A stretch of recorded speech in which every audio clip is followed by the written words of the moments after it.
Hello, I'm Dr. Ijadi with Pomona Valley Sports Medicine and Pomona Valley Family Health Center and Residency Program.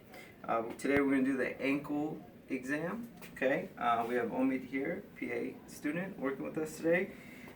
So like to start with taking a look at the ankle here. When you get closer, you're going to want to look for any swelling in the ankle.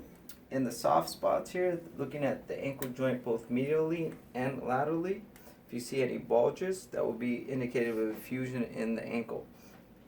Okay, you want to look at and know your anatomy and your landmarks. So what I always recommend is knowing the Ottawa ankle rules. Any of the bony landmarks with tenderness would be consistent of possibly getting an x-ray for further evaluation. So initially, you would like to palpate the posterior medial edge of the medial malleolus and up 6 centimeters. Okay, you're going to want to do the same thing on the lateral malleolus, the posterior edge, and palpate up 6 centimeters. If there's tenderness there, then you would want to consider getting an x-ray. In addition, you want to palpate the navicular bone. If they have tenderness there, be an indication for an x-ray.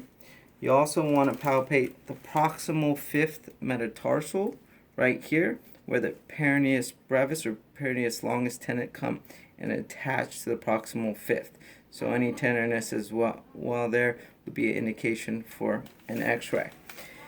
Okay, then we'll go into our specialty exams. The first exam that we want to evaluate is the anterior drawer test.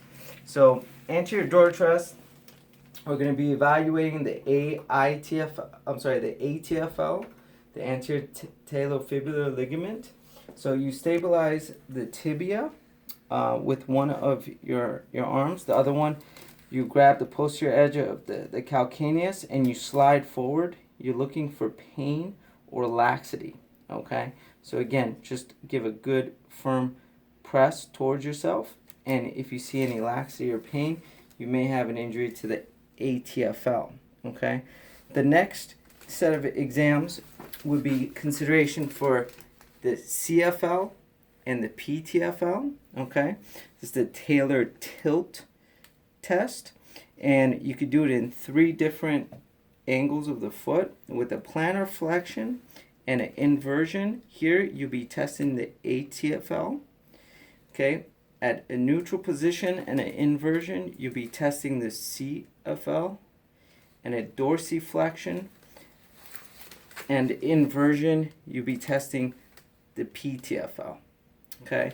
The other major ligament that you'll be considering of a tear for a high ankle sprain is the AITFL here. And if they have tenderness in this area, you would consider doing an eversion or Kliger test. And again, dorsiflexion and eversion. If they have pain and laxity with that, there may be a high ankle injury, AITFL, with a syndesmosis tear up between the tibia and the fibula.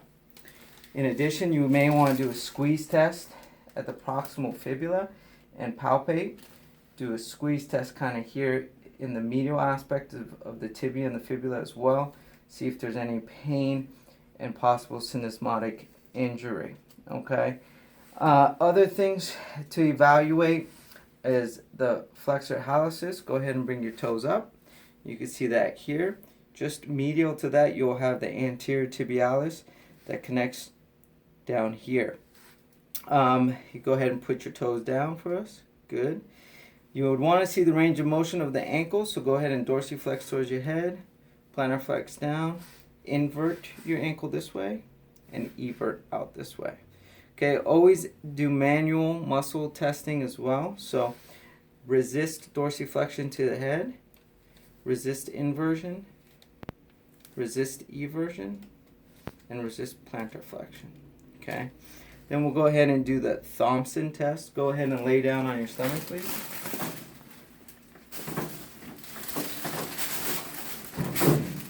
Okay, so for the Thompson test, you're concerned of Achilles tear rupture.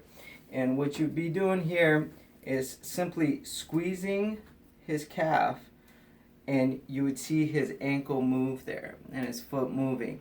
If there was a rupture, you would not have that movement here. So this is a negative Thompson test, as you can see. Okay, 2 other exams that I like to do. Go ahead and stand up for me. Is one of the tests I like to incorporate is a balance test. So you'll be testing between the 2 different ankles to see if there's ankle instability. So usually I would say I recommend them to stand on one ankle at a time, the good ankle first. So go ahead and stand on your right ankle. You would evaluate the ankle looking to see how hard it's really working. Okay, then I'll go ahead and have him stand on the opposite ankle. He does have a previous injury here on the left ankle, and this ankle is working a little bit harder, as you can see. Okay, and then the last and final exam test I usually incorporate in my ankle exam is a single toe raise test.